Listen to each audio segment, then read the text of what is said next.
So today I'm just going to show how I set up my workbench every morning. So the first tool that, once the bench is cleaned up, the first tool that I use is my timing machine, which is extremely important. So this machine is used for the actual mechanical watches in all different positions, so we can understand the timing, the amplitude, the beat error. The second piece of equipment is my demagnetizer. So this is used for when the watch is serviced, you demag the watch and then you case it up, and then you'll demagnetize again and then check the timekeeping on the timograph. Then a set of screwdrivers. It's always good to check each screwdriver, check each blade is nice and sharp. And then we have a set of automatic oilers. These oilers are actually used on a Rolex 3135. The oilers are used to automatically oil the escape wheel shock settings and the balance shock settings as well. So it's always important to get a nice bubble. Also various eyeglasses. So I use a ×10, which is always very good to check pivots and also check the wheels, check if any dirts are in the jewels. So all different magnifications. And then I have an oil pop that is used as well. That's for all different sorts of oils and greases. So you've got 9010, 9020, 9415. That's some of the oils and greases. Also some more eyeglasses. And then another oil pot which has HP 1000, which is a certain thick oil, MR4 and RL2. These are also oilers as well. These are non-automatic oilers that are used. And then these are the dust covers for when we strip down the watches. So I usually have more than two. See there. This is a staking block as well. So that's used when I wish to rivet the rotor axles on Rolexes. I usually push out the old rotor axle using this staking block. And then we have a Hurrier tool. This tool is actually quite an expensive tool. This tool we use to adjust jewels in the movement plates. It comes very handy. You can also use it to push out old balance staffs as well. It's extremely handy tool. Also we have famous Rodico. People think it's blue tack, but it's actually called Rodico. This is used to get rid of dirt off plates, or can actually use it on certain dials as well. And then some here. And also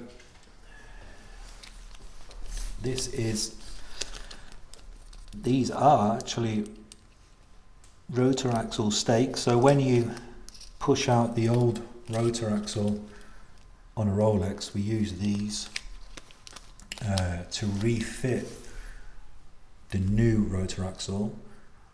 We only use genuine Rolex rotor axles,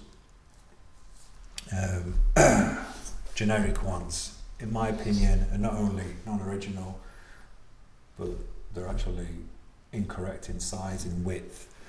So if you do fit a generic one, you'll find that the rotor doesn't spin as freely as it should. Here is also the staking set we use. So if you get an idea, you can actually see. So you'd fit the actual thing here, and then you can see you can actually fit re-rivet the rotor axle by using the staking set.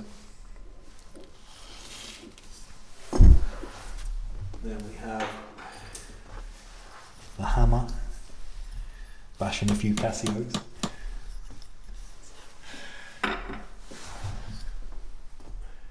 And then we have this is the most important thing.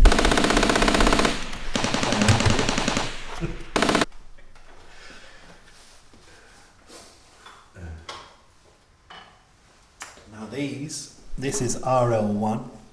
This is a grease that's used on the inner barrel of the mainspring barrel. Now it's great grease. It helps the mainspring to slip as it should.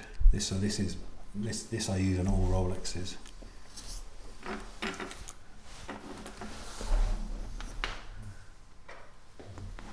And this tool is used to remove the spring bars out of the bracelet. So I'll be doing a video on that as well.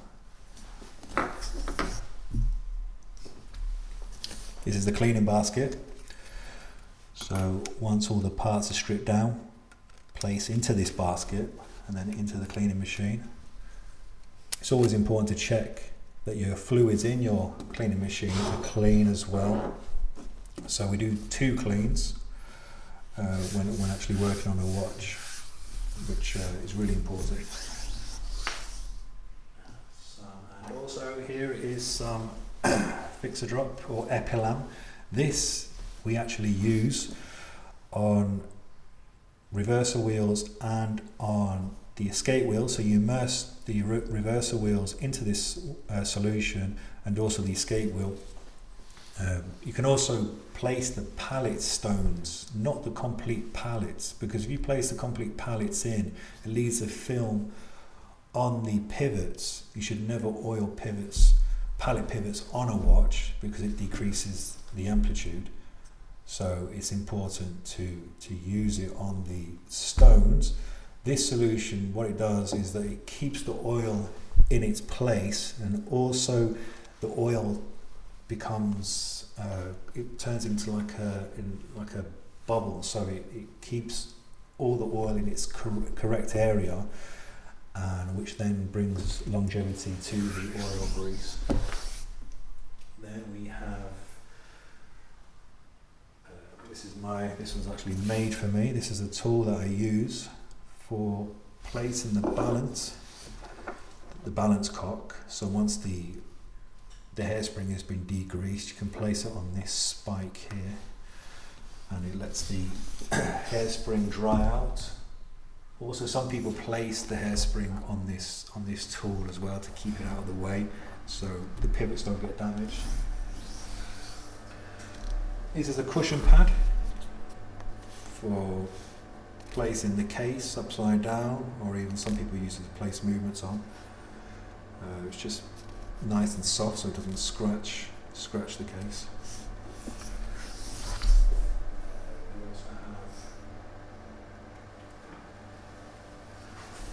This is a cleaning basket to be placed into this basket,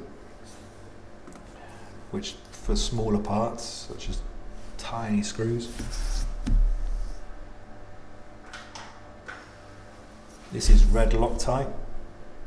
This is used for this is actually used for the screws on a bracelet. I'm forever finding other places that take links out or put links in, and they do not use this lock thread. This lock thread works by placing a small amount on the actual threads, and it's not glue, but it does actually keep the threads in place.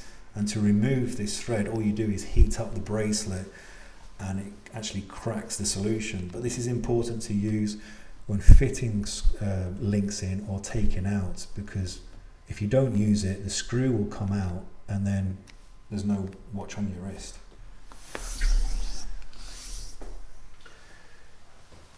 This is a blower. This is used to remove dust off dials or movements.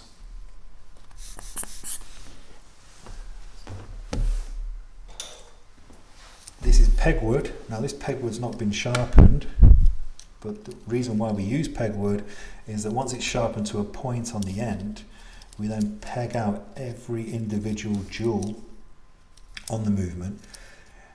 You shouldn't always assume that your cleaning machine does all the work. It's always good to peg out all the jewels prior to the first, before you actually clean the movement. So it's always best to peg out every single jewel, because the smallest amount of dirt or grease will cause an issue with the timekeeping and will cause an issue with the amplitude. Obviously pegwood does not damage sapphire jewels. By no means should you force the pegwood into the jewel, but just gently place in and then just turn and then remove.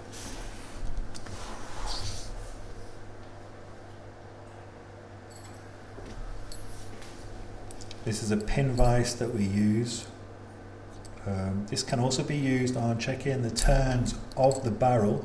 So when you put a new mainspring into your barrel, you can actually place this pin vise onto the barrel arbor, and with some resistance you turn the actual barrel, and then you will count how many turns before the bridle of the mainspring starts to slip. If the mainspring slips too early, then you have an issue with the amplitude. If it slips too late, then you'll cause overbanking, which will basically, the watch won't keep the correct rate timekeeping. These are various movement holders as well. Hold the movement in place.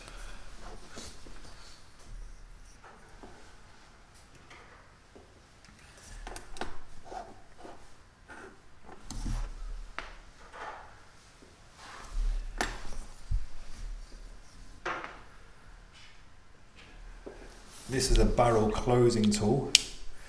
We use this to close the barrel once we've placed a new mainspring into the barrel. The reason why it's in plastic is so you don't damage the actual barrel. It's a great way to close the barrel. You can also check the end shake of the barrel once it's placed in here. You should hear a click once the barrel clicks, and then you can check the end shake and make sure that the barrel is correct. This is fumbling grease, which is used on the case back seal. Usually you'll always find it on Rolexes. On the case back seal, also on the crown seal as well. It's a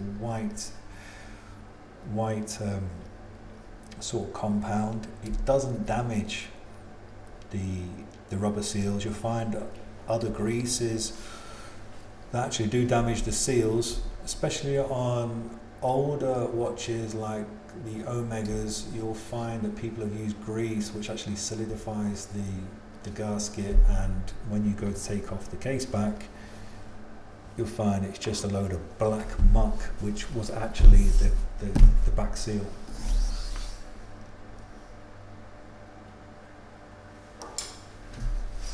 Case opening tool. Don't think I need to explain that one.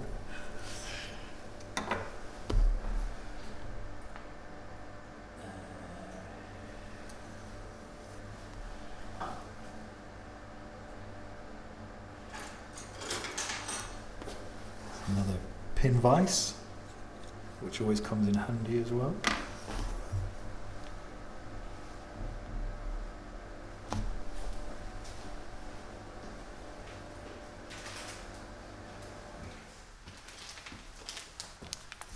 Here are some finger protectors, whatever you want to call them. These are used to so you don't actually put fingerprints on the movement when you're working on the actual movement itself. They're brilliant because you can put them on all your fingers. You can make like little pockets as well. But, you know, very handy.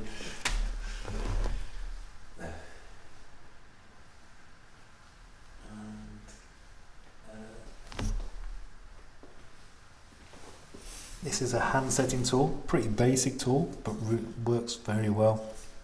Used to push down on the hands. As you can see, it's plastic, so you can't damage the hand. Obviously you don't want to push down too hard, but you can get the hands perfectly straight, aligned. Also for when the date changes at 12, you can get it as close as possible. And lastly, we have various different style tweezers. These brass tweezers are very handy to use because they don't actually damage the plates. Also, they don't damage screws. So brass tweezers are extremely soft, but it's also good for using on the actual watch movements. And then we have different size. These tweezers can actually be used for adjusting hairsprings, and also we've got these number 2 tweezers that are used for general service, and the same for the Dumonts as well. And before I forget, we actually also got this is a piece of plastic, called it the plastic Pegwood, which is actually we used as well, which is great because it's made of plastic, so it doesn't damage the movement when you're maybe adjusting the timekeeping, or if you wish to maybe touch a screw, put it in its place. It's a very, very handy tool. So you probably see me use this quite often. And that's basically a majority of the tools that I use.